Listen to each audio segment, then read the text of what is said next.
nosotros al 11 65 16 44 46. Radio Caput. Radiocaput.com. Estás conectado. Estás en Caput. Nosotros, los otros. Un espacio de resistencia contra la discriminación, la xenofobia y la desigualdad. Si las palabras migran su significado, si nos exilian en nuestra propia casa, si la piel rechaza y el color separa, si los dioses discuten sus razones, si los géneros se sacralizan y los sexos no encajan, entonces simplemente seremos otros. Nosotros, los otros. Conducen Larry Levy en Radio Caput.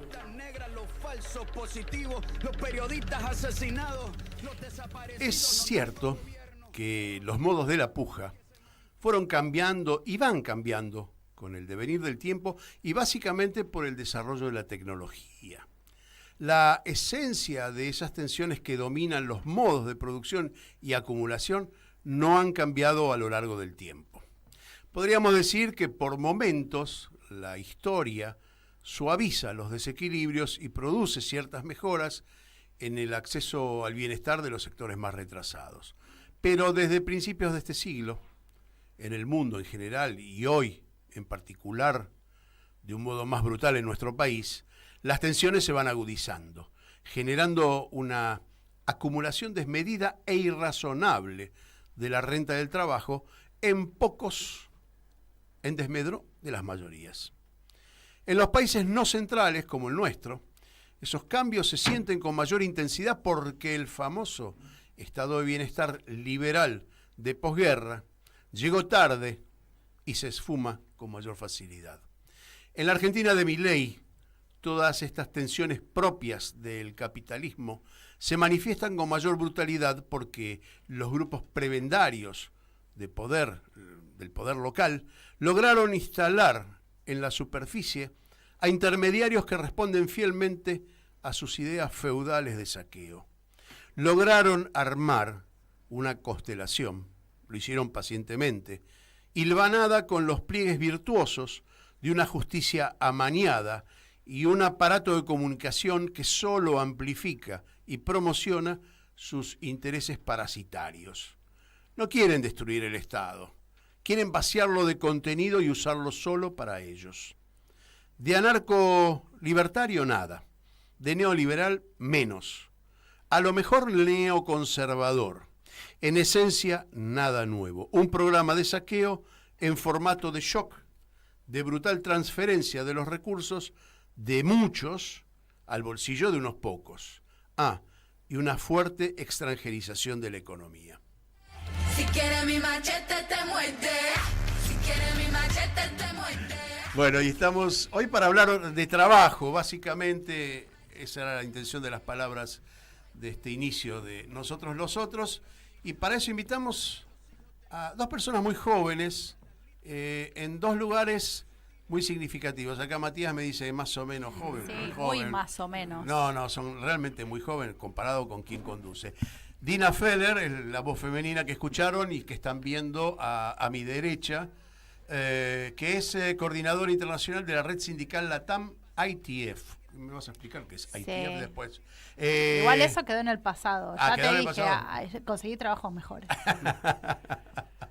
En 2009 fue despedida de la compañía LATAM, ¿no?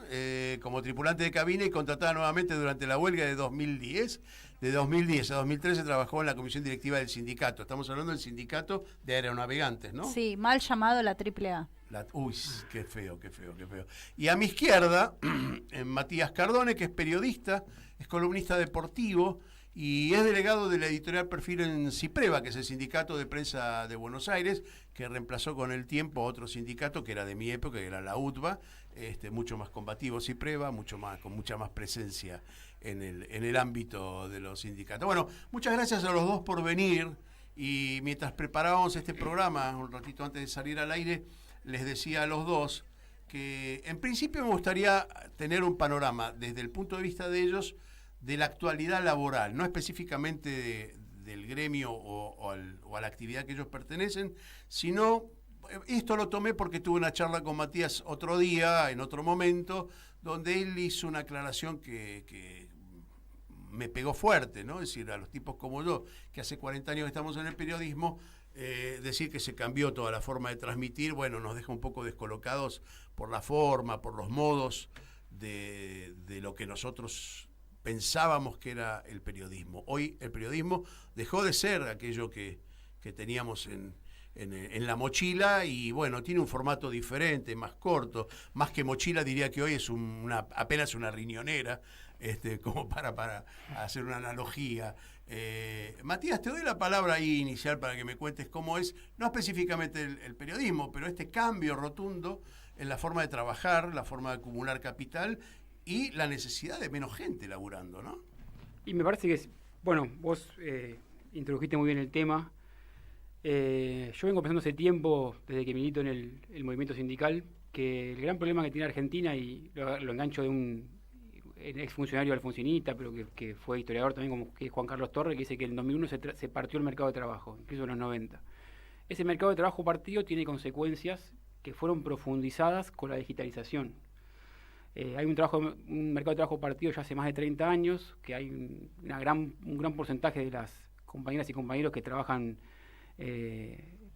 mal llamado en negro, informalmente, y que tensan también el mercado de trabajo y como que lo autorregulan. Y a eso se le sumó una cosa muy... Perdón, ¿lo autorregulan o lo abaratan? Porque al haber mayor oferta... No quise decir que lo abaratan, pero que tiran el salario para abajo, digamos. Sí. Pero es relativo, porque también hay alguien que puede hacer... Conocés casos de gente que gana 500 lucas en negro por día y no quiere estar en blanco, porque encontró algo, un lugar, un momento, no sé, el otro día había un documental, una especie de documental sobre la salada, y ahí hay todo un mundo en el cual uno no curte todos los días, que hay una economía que está por fuera totalmente de la imposición de la ley, formalidad. De la formalidad, uh-huh. Que genera un montón de laburo para un montón de gente que está fuera de las estadísticas. Y que no tiene resguardo sindical ni representación política. Absolutamente. Eso es interesante porque... Y eso tiene una repercusión, aparte de económica, política, que es esto que yo te decía el otro día. A uno le puede gustar más o menos el dirigente de su sindicato. Pero cuando está sindicalizado, al menos tiene alguien contra quien reaccionar. Uh-huh. O sea, yo voy todos los días a la redacción y yo soy representante sindical. O sea, si mis compañeros yo le consigo un mal aumento o los echan y yo no hago nada, están ahí para putearme, para hacerme lo que quieran. Ahora, ¿quién representa a esos 8,9 millones de trabajadores en la informalidad? ¿Quién los representa? Uh-huh. Hay un sector que lo representa a los movimientos sociales, serán 2 millones y pico, y el resto... Que es una economía más abajo que la informal, yo diría, ¿no? Sí, igual ahí se mezcla todo, porque por ejemplo, yo pienso el tema del potenciar trabajo. Hay chicas, por ejemplo, que laburan en la calle Avellaneda, en una boutique, y cobran el potencial trabajo como un salario diferido, digamos, más el salario que ganan en negro en el lugar donde laburan, las 12 horas a que están. O sea, está todo como medio... ¿Y quién le negocia paritaria a esa chica? ¿Y quién le negocia paritarias al chico que trabaja en una pizzería en Ramos Mejía? O sea, a los moteros que están ahí con Rappi y esas cosas, ¿no? Bueno, eso es otra relación de trabajo extraña. Uh-huh. El Uber, el Rappi, la propuesta de formalización. Yo me acuerdo que yo tenía 18 en el 2001, en Mar del Plata, la ciudad con más desocupación del país, y tiraba currículum y la frustración era muy grande. Hoy, mal que mal, con una bicicleta, te lo guías ahí y algún mango haces. Uh-huh. Eso generó como desordenó de alguna manera el mercado de trabajo, lo precarizó un montón y también desordenó la sociedad. Y los sindicatos no tuvieron respuesta a eso. No, ninguna. Porque algún tipo de representación podrían asumir. No, ninguna respuesta. Dina, tu mirada también de este aspecto que está describiendo muy bien Matías.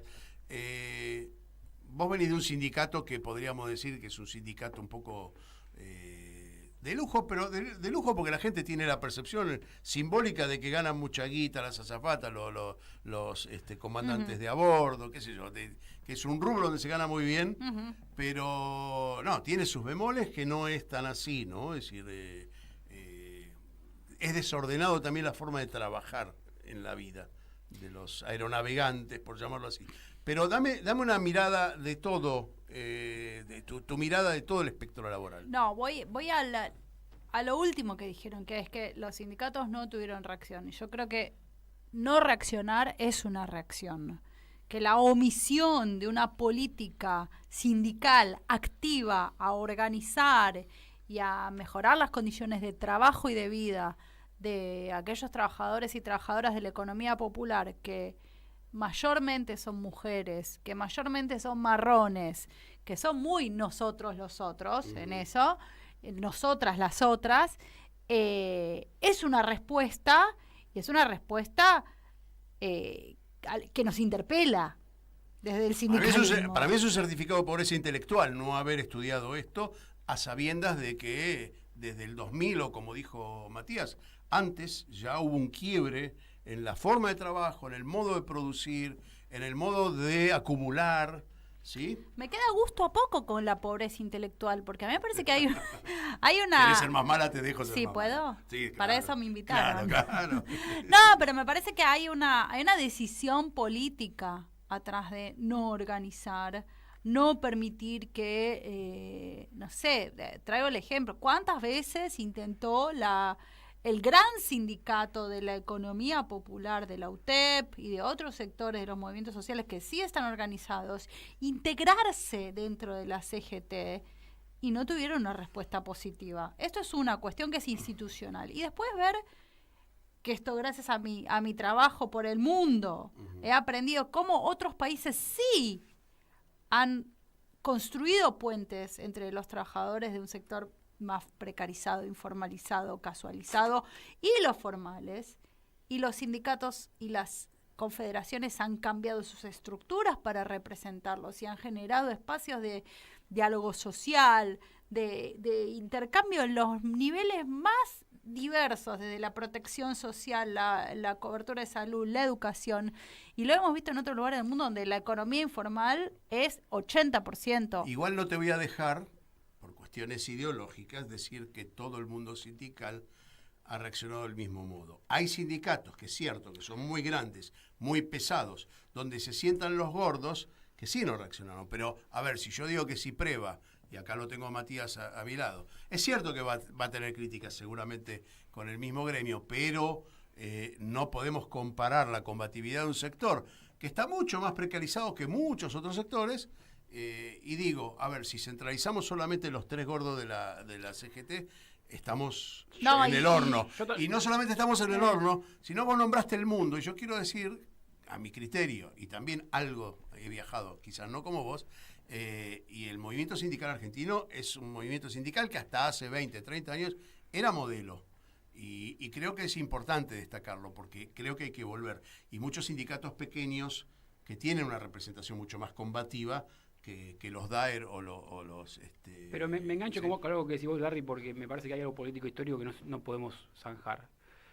Cuando el 24 de marzo del 76, o quizá el Rodrigazo, se elige cambiar la matriz productiva del país de un país industrial a un país de valorización financiera, ahí los sindicatos, cada día que pasó, pierden poder. Obviamente, porque si la apuesta de la economía argentina no es a laburar, es a timbiar, mal uno puede... los sindicatos a partir de ahí decrecieron, permanentemente decrecieron, nunca tuvieron un momento de crecimiento. Quizá crecieron un poquito en la primera parte del gobierno de Néstor y de Cristina, que hubo más afiliados porque hubo más, por ejemplo, en metalúrgicos, se movió la industria más liviana, se movió el consumo masivo y eso generó quizá un revival que no llegó ni a palo a volver al 75. Nunca más volvimos a eso y nunca más vamos a volver. Y me parece que nosotros tenemos un sindicalismo que piensa con categorías del siglo XX para problemas del siglo XXI. Entonces, por ejemplo, no hablamos de la inteligencia artificial, no hablamos de qué va a pasar con todos los laburos que no van a existir más, no hablamos de qué vamos a hacer con el empleo, si tenemos que reducir las jornadas laborales, si tenemos que trabajar menos todos y trabajar todos. Hay un montón de cosas que tenemos que discutir. No hablamos de cómo surgió la economía popular después del 2001, que es un actor, como yo ahí coincido con Dina, que hay que darle bola y hay que decir, che, acá hay algo. Y es mentira que son gente que cobra el plan y se queda en su casa. Hay gente que labura ahí y no está reconocida como su laburo. No, y el circuito de ellos es un circuito de autoabastecimiento porque no tienen otra alternativa, ¿no? Por supuesto, pero vayan un día a Perito Moreno, la 11 y 14, y hay más gente que en Florida y la Valle. Totalmente. Entonces, lo que estamos haciendo es tapando para decir, che, esto no existe. cuando la discusión es, che, esos te dicen algunos compañeros, equivocadamente para mí, son autoexplotadores. No, encontraron su forma de vivir de otra manera porque la economía argentina hiperfinanciarizada no da para pleno empleo. Chico, es así. O sea, si no es mentirte a uno mismo. Dina quiere... Sí, me aportar. quiero parar en el 75, porque tuve esta experiencia esta semana dándole un curso de formación sindical al Sindicato de la Carne, su convenio colectivo de trabajo desde 1975. Y estábamos frente a 30 delegados nuevos, muy jovencitos, que es su primer formación. Y les preguntamos, ¿por qué tu convenio es del 75? O sea, hablamos de la ley de contrato de trabajo del 74 y del convenio del 75, y les preguntamos por qué creían que hasta ahora seguían con el convenio del 75, si era una cuestión de que habían sido unas larvas que no hicieron nada todos estos años, ¿qué pasó? Y era, bueno, y tuvieron que hacer todo un proceso de reflexionar y de pensar sobre sus condiciones de laburo y decir, claro, porque desde ese entonces, lo que dijo Mati recién, no paramos de perder. Entonces, si encima abrimos el convenio, vamos a seguir perdiendo por goleada. En realidad, como soy un poquito más viejo que ustedes, los mojones históricos que figuran en mi memoria hablan de el peronismo del 45-55, en el 55 atentan contra Perón, lo echan justamente por esto que estamos hablando. No es la primera vez que intentan bajar la industria como proyecto de país. Vuelve a aparecer con Frondizi. Frondizi de algún modo había acordado con Perón ciertos parámetros de la industrialización del país, también lo tiran a Frondizi. Después, del 73 al 76, hubo también ese proyecto. Bueno, un poco antes lo abortan. Me parece que vuelve la historia todo el tiempo a poner la zancadilla en la posibilidad de industrializarse. Nunca llegamos a un país industrializado. Entonces, la pregunta es cómo vamos a reaccionar ahora, donde el mercado laboral es mucho más amplio por diferentes razones, pero mucho más concentrado en pocas manos la renta. Y ahí es donde, Mati, tenés razón, no definimos si hay que achicar o no el horario de trabajo, en fin, las alternativas que tenemos. Pero ustedes como gente joven, ¿cuál es la propuesta de organización laboral?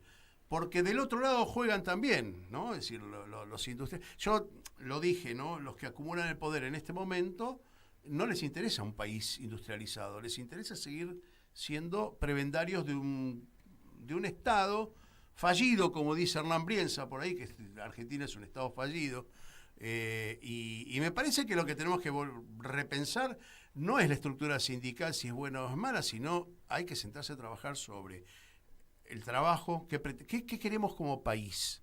Entonces ahí es donde les pregunto a ustedes, que son la generación de recambio, qué es lo que ven ustedes hacia adelante. Me parece que el desafío gigante es ayornar los convenios sin perder ningún derecho. No diciendo, che, quiero volver al status quo del 75 porque no va a pasar. Nadie vuelve a ningún lado para atrás. Decir, che, bueno, hay una realidad nueva. Apareció la IA, ¿qué hacemos? ¿La regulamos o dejamos que el capital haga lo que quiera con eso? Lo mismo la IA es la inteligencia artificial, para que aquellos que todavía no se familiarizaron con ese lenguaje. Claro. Bueno, ¿y qué hacemos? ¿Regulamos eso o vamos al anarcocapitalismo de bueno, cada uno arregla su relación laboral con su patrón en una situación de debilidad total? Ya le digo que el anarcocapitalismo ya existió en la Argentina. Uh-huh. El primer centenario, la década de infamia, eso era el anarcocapitalismo. O sea, no estamos yendo para el futuro, estamos retrocediendo 100 años más o menos. ¿Qué hacemos? ¿Quiénes estaban enfrente de ese proyecto? Era el anarquismo y el comunismo llegado desde Europa, ¿no? Claro. Bueno, tenemos que, sin perder ningún derecho, no pelearnos con la realidad. Hay una realidad, porque si no lo que pasa es que terminamos divorciando las palabras de la realidad. Entonces, no podemos hablar de justicia social y no hacer nada en pos de mejorar la vida del laburante, o de ordenársela un poco. Yo no puedo, no sé, en el convenio colectivo nuestro hay categoría, no sé, hay auriconista, tipo que manejaba el auricón. No existe más el auricón, se firma con celular. O sea, ¿qué hago? ¿Me peleo con eso o digo, che, haremos un convenio para, sin perder el derecho, que se pueda firmar con celular? ¿Qué hacemos? O volvemos a las auricón del año 50. Tenemos que ver laburo por laburo, meterse, pero para eso el país tiene que decidir esto que dijiste hoy en vos. ¿Qué queremos? ¿Un país de timba o un país de laburante? Porque si es un país de timba, de los pibes de 20 años que están todo el día con las apuestas o con diciendo, che, el otro día una chica de 18 años en Tandil, estamos tomando una cerveza, me habló del dólar MEP. Y dije, chau, estamos al horno. O sea, como si el incentivo es ese y que el aparato te resuelve todo, está difícil. Yo veo que hay, después de esta crisis, hay como una vuelta a repensar estos temas y a charlar de estos temas que eran tabú hace 10 meses. Ujú. Hace 10 meses no podías hablar de esto en ningún lado. En casi ningún lado. Ibas a actividades políticas y te decían, che, vos sos tal Bueno, cosa. pero hay una parte, digamos, que a mí me preocupa mucho. Estamos todo el tiempo con la coyuntura y no hay proyecto. Vos decías hace 10 meses.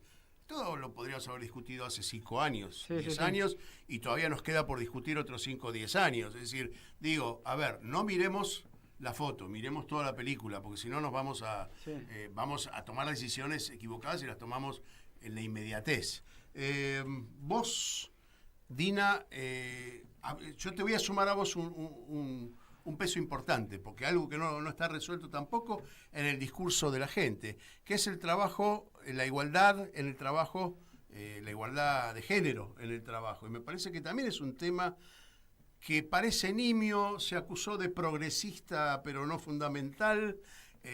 Me parece que el camino que han recorrido las mujeres en los últimos años han sido de alguna manera un símbolo de poder interesante, ¿no? La interrupción del aborto, las leyes de género han sido en la calle y porque las mujeres estuvieron en la calle, ¿no? Y son las mujeres las que tienen la rebeldía hoy también más organizada, me parece. Y esto es algo que es interesante porque es un movimiento de mujeres que organizan esa rebeldía y la transforman en esperanza, cosas concretas. No es solo un signo, una cuestión simbólica, y como explicaste vos, hay leyes, hay nuevo poder que se ha institucionalizado y que hoy es conquista de derechos. Por supuesto que vienen por eso. Yo quiero sumar un elemento a lo que estaban comentando respecto a esto de analizar los problemas del siglo XXI con categorías del siglo XX, que es como, yo lo digo todo el tiempo eso. Parece que tuviéramos como con telepatía. No, son parte de una generación que tiene que estar pensando en eso. Pero porque la realidad nos sopapea todos los días esto. Yo digo, ¿por qué siguen pensando en la cultura del cartel, del volante, si la letra es Arial 16 o 18, si la ponen rojo es Trosco, si la ponen azul, no sé qué? No podemos seguir pensando en ese concepto, digamos, de la comunicación de la imagen desde nuestros sectores y desde el campo popular. Pero además, quiero sumar la falta de coraje, que para mí es atronadora. Esto de que falta coraje para hacer las cosas que tenemos que hacer. Eso no se lo podemos achacar a los del otro lado, no se lo podemos achacar al gobierno, ni a los anarcolibertarios, ni a los no sé qué. Esta es nuestra, y es el desarrollo de nuestra propia concepción de qué significaba la acción sindical, política, cultural de este momento. Y ahí tenemos un montón de tarea por delante, tarea de formación, de creatividad, de estímulo de la actividad nuestra, que va a traer desdemonización, si quieren, como uno de los principales beneficios secundarios. Pero si no transitamos ese camino y no lo hacemos con coraje, no podemos esperar que pase nada bueno, porque yo estas cuestiones de que la cúpula nos va a indicar cómo vamos a seguir los próximos pasos, me parece que es una metodología perimida para este momento. En el 2021 no hubo conducción y salimos a la calle espontáneamente y silvestremente. Yo creo que eso es parte de un desarrollo, digamos, dinámico de la sociedad que tiene que ver con el bolsillo. Es muy sencillo, ¿eh? Es decir, la puja es la misma de hace 5.000 años. Hay alguien que gana mucho, alguien que gana poco, y ese que gana poco quiere ser protagonista de su propio destino. Ahora, la pregunta es, mientras vos hablabas, yo me preguntaba, todas esas cosas ya las discutimos, el problema es que no pudimos perpetuarlas en el tiempo, por candidez, por peleas internas, por cancelación de los compañeros, por falta de unidad, no sé, por egoísmo, no sé. ¿Cuál es el diagnóstico de ustedes por los cuales se frustraron las consignas de la década ganada, que de algún modo todos los que estamos de este lado del campo nacional y popular apoyábamos, estábamos convencidos, y hoy, con tanta facilidad, un gobierno como el de Milei empieza a arrasar con todos esos derechos ¿no? ¿Tienen alguna hipótesis? Al margen de los errores propios, la pregunta es ¿por qué no podemos perpetuar en el tiempo esos valores y que queden consignados como estables, no se pueden, inamovibles, digamos, ¿no? Me parece que hay varias puntas ahí. Una es que el enemigo juega, evidentemente. Otra es la financiarización de la economía. Voy a decir un dato de la semana pasada, para que se den cuenta de en qué país que vivimos. En septiembre el consumo masivo cayó 21%. ¿Vos viste algún empresario en algún medio saltar y gritar, decir, che, me están rompiendo el culo a mí, a mi empresa, lo que sea? No, porque ¿sabes qué? El tipo está más contento timbeando con la bicicleta financiera de Toto Caputo que vendiendo alimentos. Le conviene más eso que vender alimentos. Entonces, es un drama ese. Por eso no lo podemos imponer, porque en un momento la financiarización de la economía te termina ganando. Más allá de los errores de la década ganada, que yo ahora, visto desde el punto de vista de hoy, te digo, bueno, me parece que hubo... ¿No es algo ideológico en eso?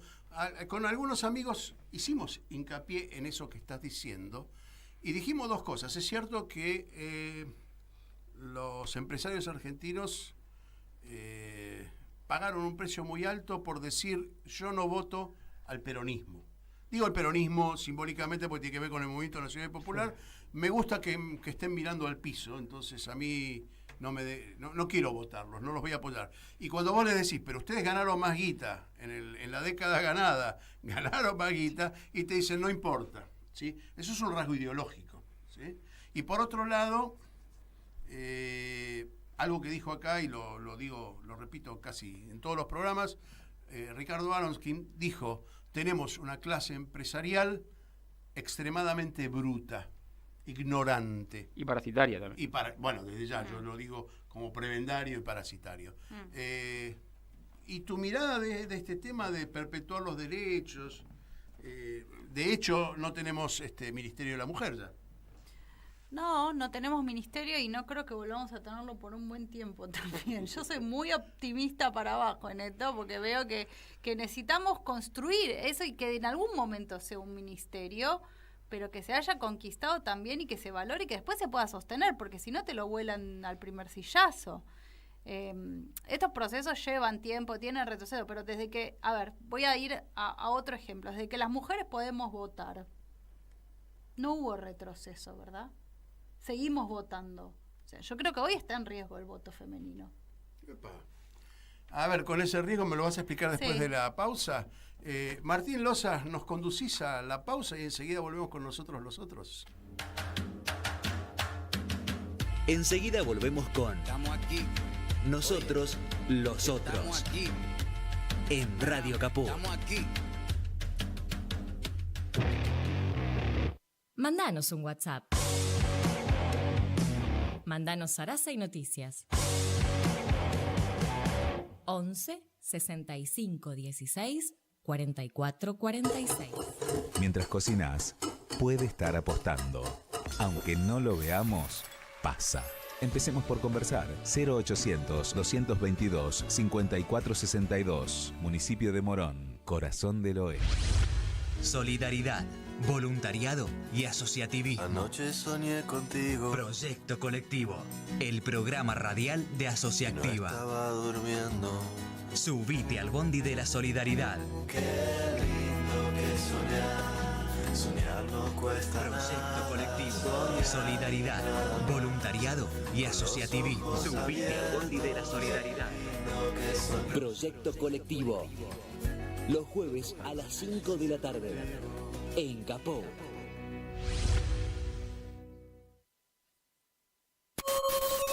¿Cómo puedo hacer para escuchar Radio Caput en el celular? Primero lo importante. Prenda el teléfono. Así me puedo acercar a saludarlos y... Abra el Play Store de Google, tipee en el cuadro de búsqueda Radio Caput, Caput con C. No desesperes, es la única que hay.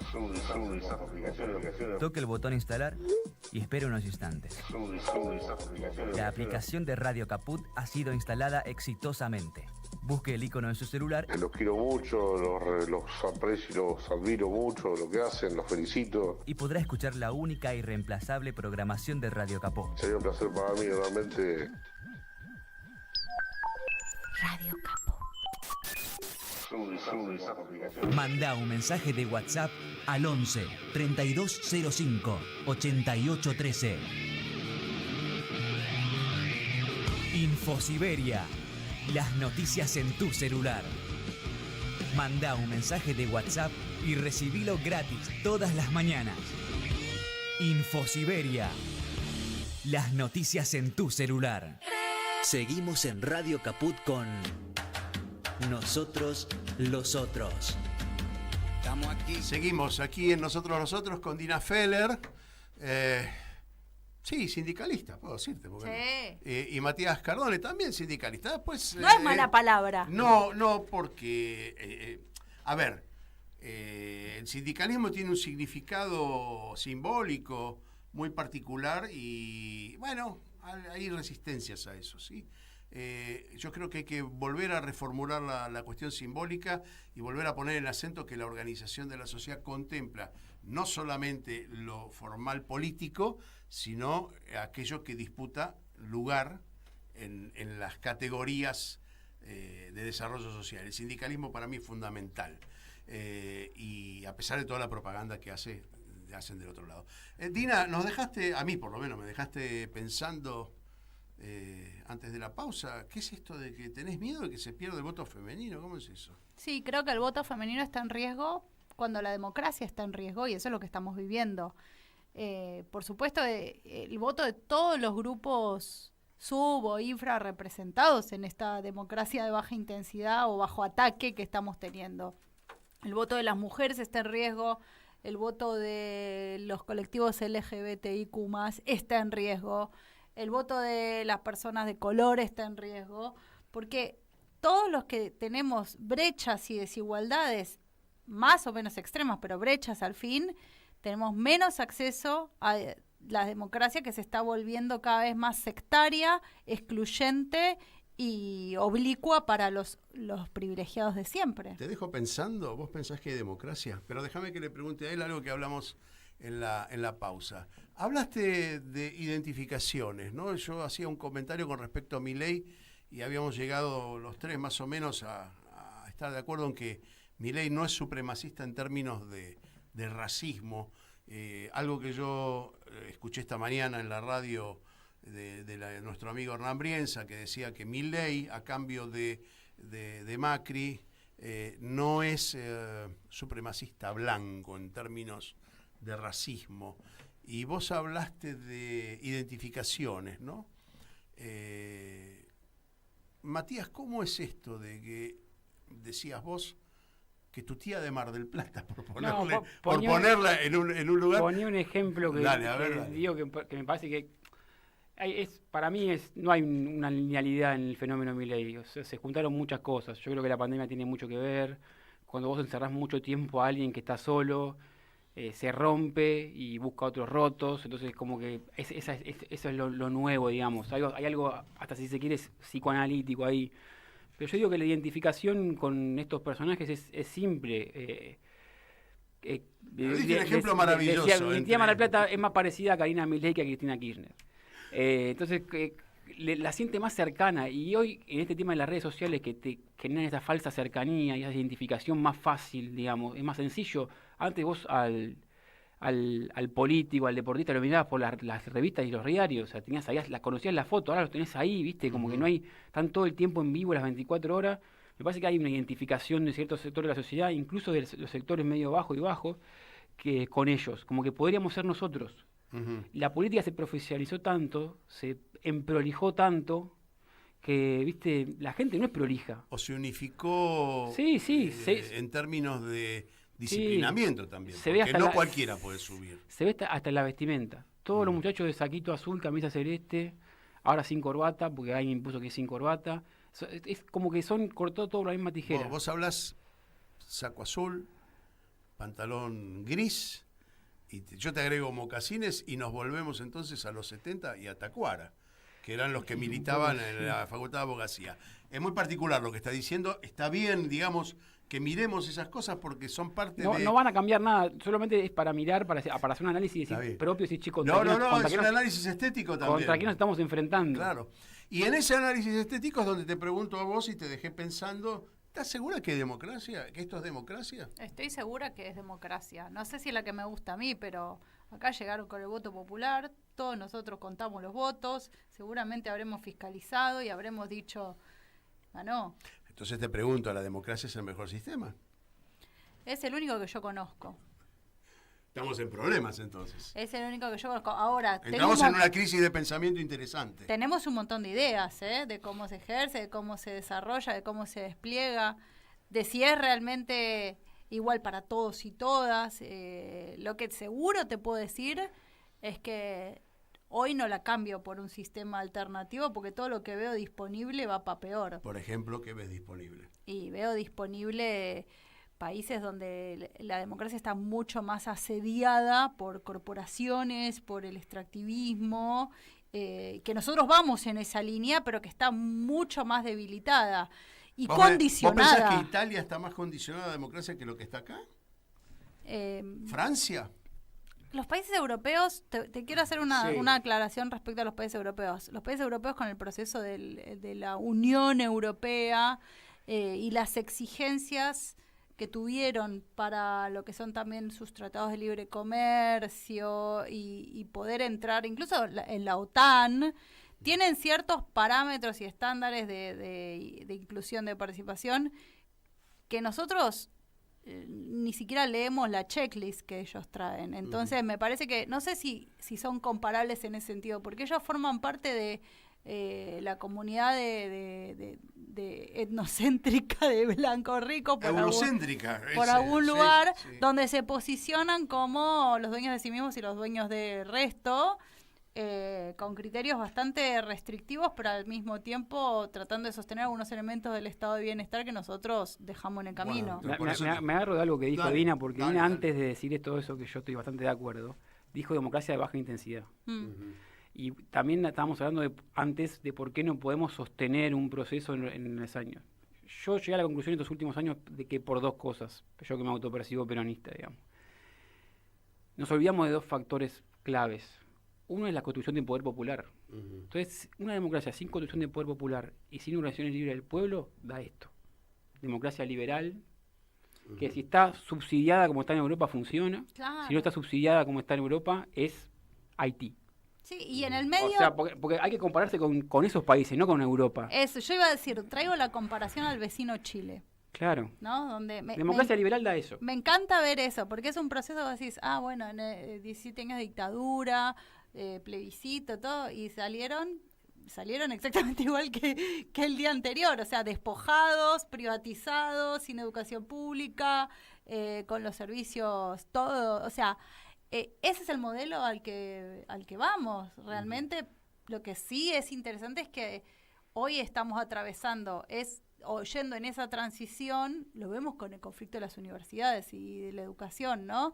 Que el discurso del oficialismo es el modelo es Chile, que tiene que ver con el endeudamiento, bueno, todo lo que ya sabemos, sin que medie una dictadura sangrienta en este minuto, o no de esta manera. Entonces el ajuste entra con la sangre, sí, pero ¿por qué sangre va a pasar esto? ¿O cómo es eso? No, eran otros tiempos, pasaron por la sangre en el tiempo, ganó el pinochetismo y este es el resultado, ¿sí? Acá yo me parece que la dictadura, como tuvo otros componente empresarial, civil y eclesiástico, tuvo otras características. No triunfó el militarismo del ejército, sino que triunfó el disciplinamiento del capital. Me parece que esa es la gran diferencia. Pero bueno, es importante que se produzcan estas discusiones. Yo apuntaba, cuando vos decías lo de la democracia alternativa, digo, hay democracias más representativas, ¿sí? Y hay otros lugares en el mundo, y por eso te desafié con la pregunta, donde no es importante el multipartidismo, por ejemplo. Es algo que hemos discutido en otro programa que hacemos aquí en Caput los lunes, que tiene que ver con la geopolítica, y hemos descubierto que hay lugares en el mundo donde hay cierto grado de bienestar, de felicidad y de identificación política, que no les preocupa el multipartidismo. Cuando hablo de multipartidismo hablo de la democracia. Una de nuestras sorpresas fue Vietnam. Vietnam tiene un solo partido y la gente igual está muy identificada con el sistema. Quiere decir que hay una especie de democracia subyacente, porque es participativa, porque está más abajo de la política.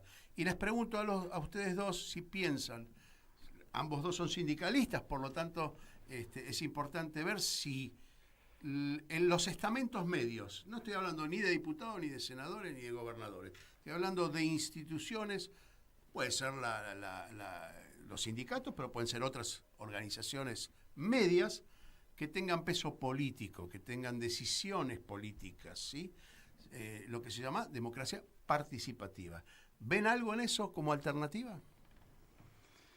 Yo lo que veo es un espíritu de época contrario a lo que vos decís, porque te pasa incluso en los conflictos que pareciera ser que cometieron como al sindicato. En las universidades lo veo más comprometidos a los pibes ahora, como en un call center. O sea, vos sos delegado, resolvémela vos. Porque eso viene de la cultura política que te decía yo el otro día, recién. Decía, si no hay una acción libre del pueblo, si vos no te tenés que involucrar, el delegado es un pibe de un call center que te va a resolver la cosa con la empresa. Y no, si no hay poder popular abajo, yo no puedo resolver nada. Poder popular, lo chiquito, si la asamblea esa no me banca a mí. Esa es la instancia intermedia. Claro, la instancia intermedia es esa. O sea, no lo vamos a resolver si no estamos todos, o la gran parte de los laburantes convencidos de que tenemos que resolver. Que el poder esté distribuido hacia abajo. Que generemos una cultura de la rosca, de que todo se resuelve con rosca y con amistad y con amiguismo, y si viene la copa de agua, yo a Dina antes que a vos, lo que sea, que da lo que da. No digo que no dé nada, no estoy contra la rosca, da lo que da. Eso me parece que fue estimulado desde arriba. Es decir, que yo por supuesto, pero te compro a vos y ya con eso compré toda la organización. Pero construyó una cultura. Claro. Construyó una cultura que permeó hasta el de más abajo. Bueno, me quiero salvar, quiero ser yo. Por supuesto. Y entonces ahí vuelvo a lo mío. Las instancias intermedias tienen que ser necesariamente de poder popular. De decir, che, discutamos todo el tiempo. Y uno va a representar, pero va a representar con el mandato que le dieron todos esos. Porque si no, otra vez, esto viste de que es solamente el que tiene voluntad. Dina, que fue delegada, el que tiene voluntad de exponerse, lo que sea. No, muchachos, yo por uno no valemos nada, somos un ciudadano más. Ahora, representando un colectivo que está convencido de lo que quiere, es otra cosa. Eso me parece que esas instancias de debate públicas las perdimos en un momento. Las perdimos en el fragor del día a día, de conseguir el mango para terminar el laburo, de llegar a fin de mes, de lo que sea. Y no fueron incentivadas desde arriba tampoco, Lo quiero decir, como que en un momento dice, che, bueno, acá estamos 3 personas politizadas y seguro que los chicos que están escuchando son politizados. Este tema del sobregiro de la realpolitik. Da lo que da y no da más que eso. No, bueno, vamos a ver si da lo que da si yo tengo 500.000 personas en la plaza. En la calle. ¿Vos cómo lo ves? Yo primero me quedé picada con Vietnam. Y como Vietnam hay otros varios, No, me quedé picada porque... Mira China, que no es exactamente el mismo ejemplo, pero la gente no está... Quizá porque algo de lo que él está diciendo ocurre en China, que es el poder desde abajo. Pero de todas maneras, bueno, hay 800 millones de tipos que salieron de la pobreza, siguen laburando. Es cierto que nosotros no estaríamos en condiciones de asumir una sociedad como la China, donde el laburo son 14 horas por día. Ya me parece que ahí la cuestión del descanso, el hedonismo, lo que tenemos que lograr como bienestar, por ahora no se da en China. Pero no es digamos, despreciable esa identificación con el poder real, que son ellos mismos. Yo vuelvo sobre Vietnam. Ojo, después. no soy maoísta, no soy pro-chino, nada de eso. Hace rato que dejé esa discusión. No, me parece que no se puede negar China como un actor central en el mundo en este momento, centralísimo, y tener discusiones sobre lo que está sucediendo, en qué, cómo irradia, y también sabiendo que nuestro país produce y China consume lo que nosotros producimos. O sea, no es que es algo exótico para nosotros. O sea, volviendo al ejemplo de la carne, ayer estábamos analizando las cadenas de valor en algunos frigoríficos y todo se va a China. Y se envasa con etiqueta China y los cortes son a la medida de... O sea, no es la falda que vos cortes, es otra cosa que se parece a, pero que es lo que se consume allá.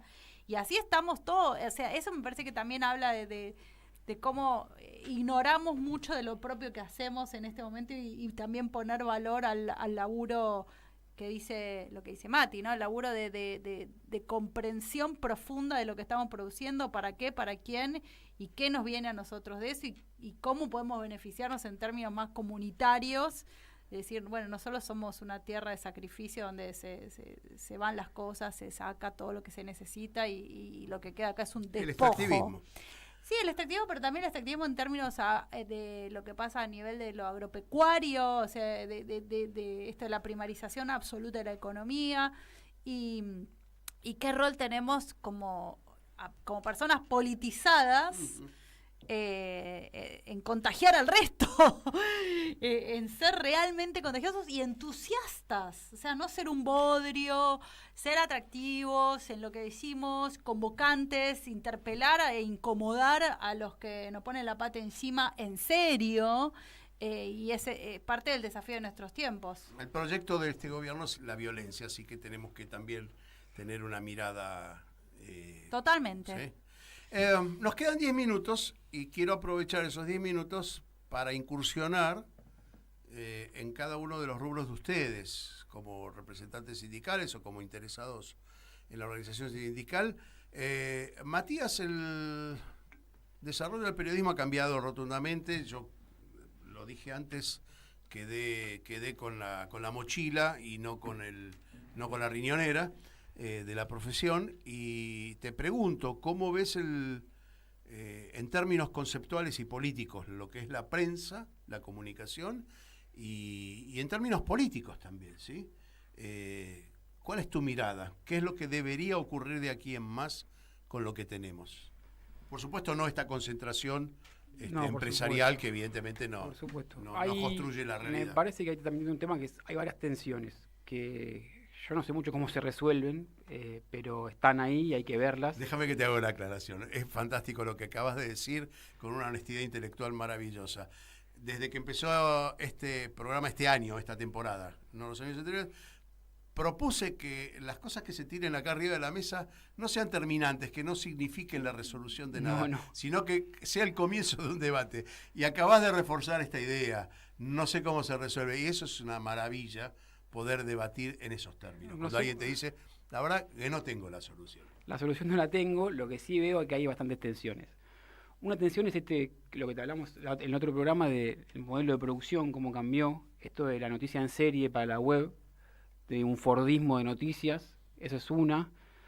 Otras son los contenidos audiovisuales, que nunca fue tan fácil hacerlos, nunca fueron tan económicos, nunca fue tan económico estar al aire, necesitas una torre con un satélite, ya estás al aire, y eso de alguna manera democratiza. Otra es la proliferación de las fake news y las redes sociales, y otra es que las grandes empresas de medios están perdiendo poder contra empresas transnacionales de datos. Es más importante el dato que informar hoy. Entonces, por eso es más importante Musk que Magneto. Por eso es más importante Zuckerberg que los Aguirre. O sea, hoy los Zuckerberg y Musk y Google son los patrones de esos patrones. Porque le ponen el algoritmo, te dicen qué mide y qué no mide, inventaron esto del like y el no like, inventaron esto de que hay una palabra clave que te hace subir la nota arriba. Te hago una pregunta. Yo lo que veo como uso más inmediato es lo comercial, es decir, yo pregunto cuánto sale un calefón y a los 2 minutos tengo toda la propaganda de calefón. Digo, ¿eso en política también se está poniendo en juego? Sí, por supuesto, porque ¿qué era lo más difícil, vos sos periodista, qué era lo más difícil de tener antes? Una comunidad de lectores. Porque, o sea, ¿quién me lee? No sabías quién leía Clarín. Más o menos sabías, tardamos 30 años en darnos cuenta de que la clase media leía Clarín, que la clase alta leía La Nación, lo que sea, que la clase popular leía Crónica. O sea, había un estilo que estaba direccionado a eso. Ahora la comunidad es lo más fácil de construir, porque vos tenés el algoritmo y hablás al convencido. Ahora, cuando no le hablas al convencido, ¿qué pasa? Cuando querés saltar un poco Pues si yo repito Cristina en todos mis posteos, mis amigos hacen lo mismo, también estoy ubicando a Cristina, digo Cristina porque... Sí, para hacer algo mainstream. Entonces estamos... Claro, estás construyendo un sentido, pero que se queda ahí, entre ese nicho. Entonces, los libertarios son un nicho, nosotros somos un nicho, es la comunicación del nicho. ¿Y dónde nos encontramos? Y no hay lugar para encontrarse, porque las redes... Esto de decir, che, me encuentro por las redes o sé cómo está el otro por las redes, es una fantasía de encuentro. Por eso otra vez vuelvo con las organizaciones libres del pueblo. No vamos a volver al club de barrio, pero cada tanto hay que ir. No vamos a volver al sindicato, pero cada tanto hay que ir. hay que ir a involucrarse a las actividades culturales del sindicato, lo que sea, porque ahí pasa la realidad, no en las redes sociales. Y las redes te comunican con el que piensa igual a vos. Entonces, ¿qué pasa? Pasa lo que termina pasando, que llegan las elecciones y no hablas con nadie que piense diferente a vos y te sorprendés porque gana Milei. No, había un montón de rotos que estaban buscando una salida a esto. Y no los escuchaste porque no los querés escuchar porque el algoritmo te hace que no los veas. Pasa en Facebook, pasa en Twitter, te lees con el convencido, te aburrís de leer. A mí me pasa que yo soy bastante curioso, por eso me dediqué al periodismo. Y digo, a veces quiero escuchar a alguno que piense diferente a mí. A ver si alguna idea engancho. Y aparte, la sociedad crece cuando vos debatís con buena leche con el diferente, no cuando debatís con el convencido. Yo estoy seguro que si los que estamos acá formamos un gobierno, podemos tener diferencias mínimas, pero vamos a tener una misma línea. Ya los escuché hablar 2 veces, ya está. Igual hay una cierta cancelación del compañero que piensa 1 milímetro para acá o 1 centímetro para allá. Esto es algo que en este programa lo dijo Martín Cohen y lo sostengo. No podemos vivir políticamente cancelando a los compañeros por diferencias mínimas que no hacen ni siquiera el estilo de vida. Hacen por ahí al envoltorio. Está cancelado ser crítico, claro. Pero la sociedad está cancelada ser crítico.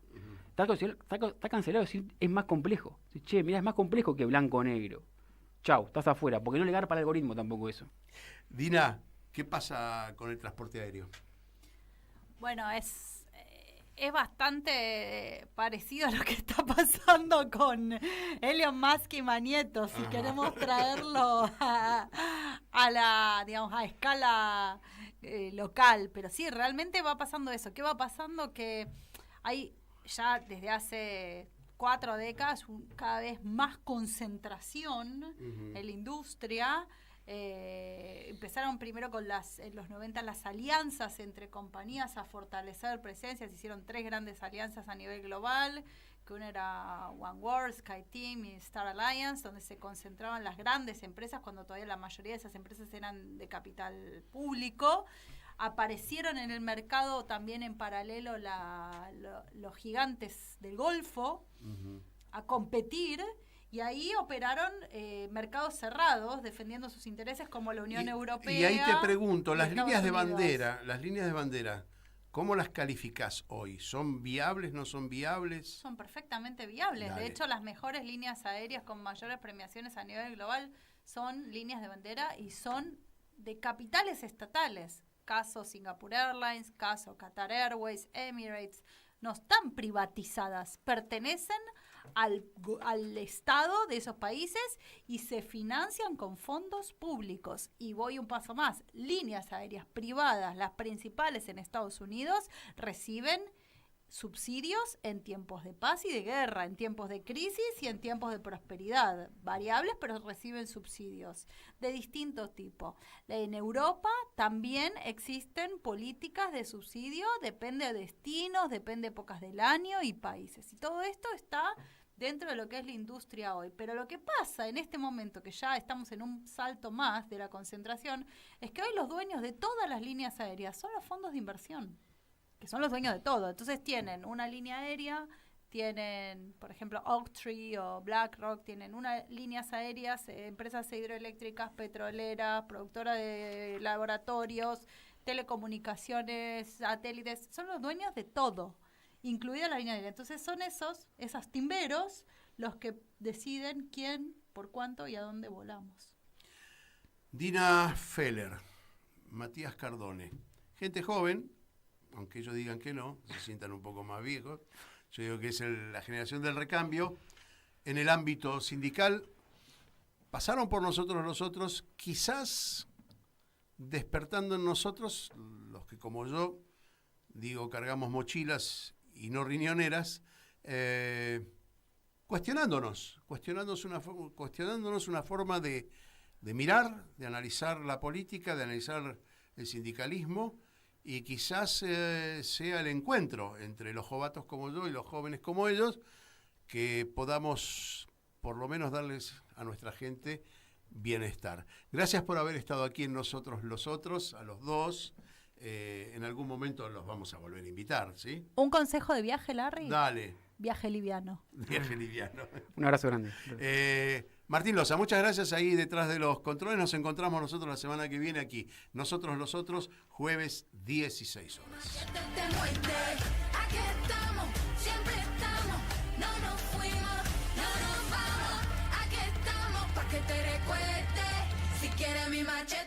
muerde. Hasta aquí, nosotros los otros de hoy. En la guerrilla, los hijos del conflicto, las pandillas, las listas negras, los falsos positivos, los periodistas asesinados, los desaparecidos, los narcogobiernos. En Caput Quiero contarles un poco que pasa en Radio Caput. pasan cosas. Y cuando uno entra, todos te esperan con una sonrisa. La pecera se llena de gente. Esa radio te sonríe. Es una radio que enseña, porque para mí la radio tiene que ver con eso, con lo que se transmite. Todo es sonrisa, todo es amor. Es una radio hecha con muchas ganas de hacer las cosas bien, ¿no? No sé si llamarlo un premio. Me parece que es un lazo entre la radio y las madres. Un lazo de amor, un lazo de comprensión, que es lo que a uno le hace falta para vivir. Radio Caput. Así que Radio Caput, a todos, a los compañeros, a los chicos, a todos. Les prometo que hasta el último día de mi vida, mientras pueda respirar y aunque sea caminar unos pasos, voy a seguir en esta lucha para ustedes, por ustedes. Gracias. Esas cosas. ¿Querés arrancar la mañana bien informado? Infosiberia, las noticias en tu celular. Mandá un mensaje de WhatsApp al 11